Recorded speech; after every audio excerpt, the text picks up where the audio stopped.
balance this with one hand without shaking it everywhere and making everybody sick. Well, folks, I'm back. And as you can see, my coir is now hydrated. It took over 2 hours for this stuff to hydrate, and another half a pot of water.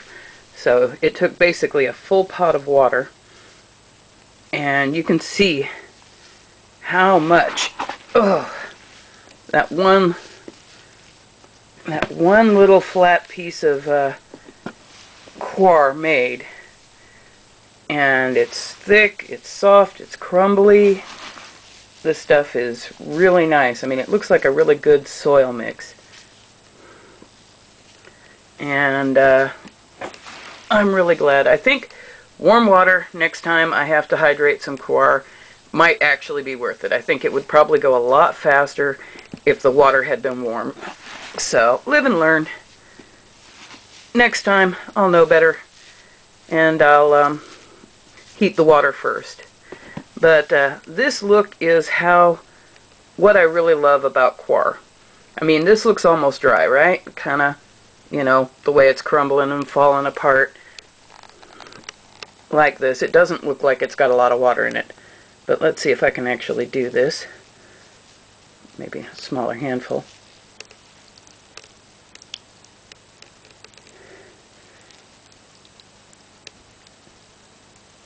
Yep. And then, look at that. No compaction. I mean, you saw how much water ran out of that.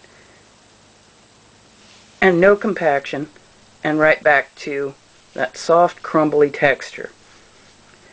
This is why I've been really, really wanting some of this stuff for a while, and I finally got some. So, I would highly recommend it for amending your potting soil, heck, for amending anything. Truthfully, I mean, it adds organic matter to your garden, it adds aeration, it supports extra hydration without actually waterlogging your plants, because it holds a good amount of moisture, but it isn't soggy. So definitely, if you can, get yourself some coco coir or coconut coir, or however you want to call it.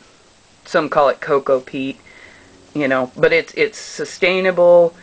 It's really, really excellent stuff. So, but yeah, definitely warm water when you're hydrating this stuff. But I'll know better next time. And yeah, this stuff's kind of fun to play with. Anyway, on to the next thing. Well, maybe. Okay, let's see if I can get this to focus and all that and get it lit up so you guys can actually see it.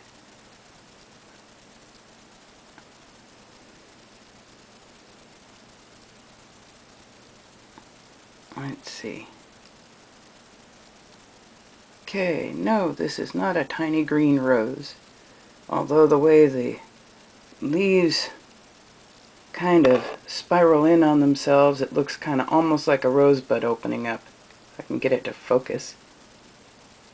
It's pretty cool.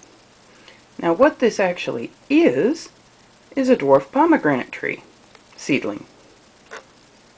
Yep. If anybody's been paying attention, you know I've kind of commented about my dwarf pomegranate seeds and how I thought I had a bad batch and all of that. Well, turns out that no, it wasn't a bad batch of seeds. They just take a real long time to germinate. Anywhere from 7 days to apparently over a month to a month and a half. So my worrying that I got bad seeds, I decided I'd start trying to germinate all of the seeds I have. Which is about 23, 24, somewhere in there. So I have a lot of pomegranate seeds, dwarf pomegranate seeds. And yeah, that's right, you guessed it, almost all of them are germinated and starting to grow. So apparently I'm going to have a small dwarf pomegranate orchard. Not bad. I like pomegranates. It's cool. So, you know, sometimes it pays to do a little better research on your seeds and know just how long they might take to germinate. I just cannot keep this in focus no matter what I do. Anyway.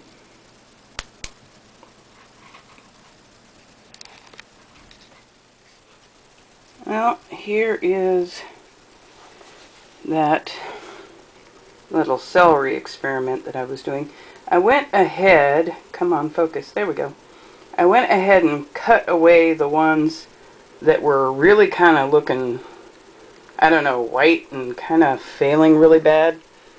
But you can see I've still got a little bit of that here and there. Maybe if it'll focus. A little bit of white here and there on this. So I don't know. Maybe I need to fertilize it. I'm not absolutely sure.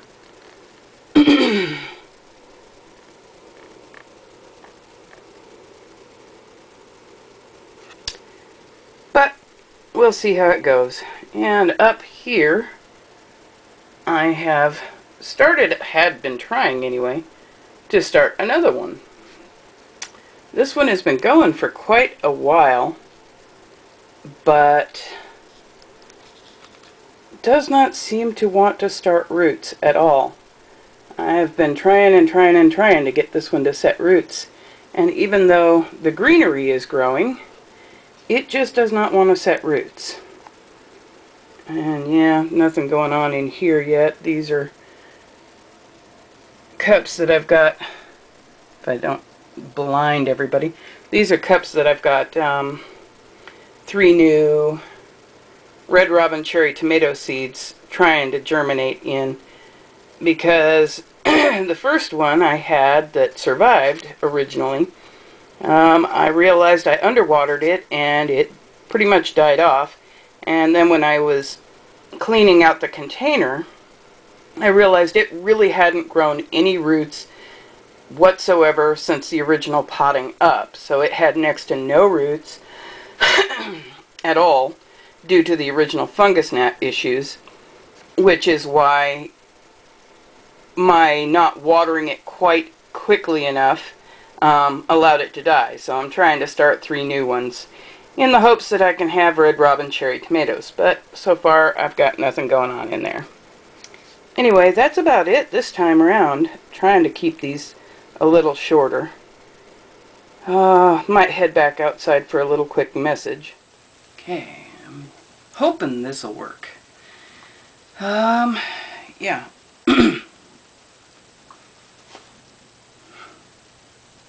As my mind completely blanks. Well, it's spontaneous and unscripted. Ta-da! Yeah, I wanted to take a moment to talk about something in closing. I don't know how many of you folks know about it, but they had a landslide in Oso, Washington over this last weekend. And 14 people have been confirmed deceased, sadly, and over 176 people are still missing. Now, I don't know what your viewpoints are on faith and religion and prayer, and truthfully, in my opinion, it doesn't really matter. It's not so much, let me explain this. It's not so much what you believe in as that you believe in something. At least that's my opinion. I do believe that the power of prayer, the power of positive thinking, all of that works wonders. And I know the people of Oso, Washington, which is a bit north of Seattle, could really use all the prayers and all the well-wishing and all the good thoughts that they can get right now. I'm sorry to end this video on a bit of a bummer. I tried to do this outside, but my memory was full, so decided to split this video in 2. But yeah, I'm kind of a tender-hearted person. I care a lot about a lot of people, even people I don't know. And it really hurts me when I feel helpless and incapable of helping somebody.